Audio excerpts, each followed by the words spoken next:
有店家很有爱心哦，就在店门口呢摆放了一个爱心冰箱，让民众可以提供各种的爱心食物。那么很多弱势家庭呢来到这里，打开冰箱呢，你是可以自行取用里头的食材，但是却有网友呢拍下了一名女子来到现场之后，她打开冰箱竟然是挑3拣4的，还不断质疑现场的志工有拿钱。那么当然，这个画面 PO 上网之后，引发网友挞伐。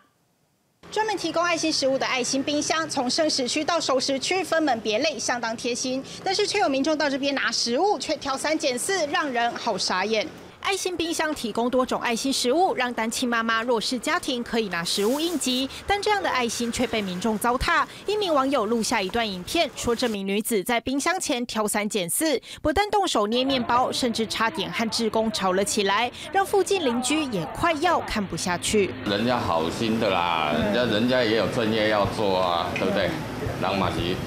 爱经营生意啊，迄是个人个开钱买冰箱，个电钱也免惊，人是法官的人也无，也无咧收钱啊。这间手机通讯行提供冰箱，让人提供和拿取爱心食物，多数民众都心存感激。事实上，这样的爱心冰箱在高雄就有3间，位于三民区的爱心冰箱24小时营业，3门的大空间摆满各种食物供人取用。管理者坦言，光是电费2个月就要花上6、7千块，遇上有些民众不知节制，真的让人好无奈。他曾经看到那个食物，他非常的喜欢，他就整个把冰箱全部里面的东西全部拿光。他不是需要的人，他是一个比较贪小便宜的人，那这个部分我们就会拒绝他了。管理者说，爱心冰箱提供的物资多半来自善心民众和店家，他们除了付出电费，同时也必须有大量的无偿志工在现场帮忙管理。只希望民众发挥同理心，别让原本的爱心遭到扭曲。记者叶正宇、李维珍高雄报道。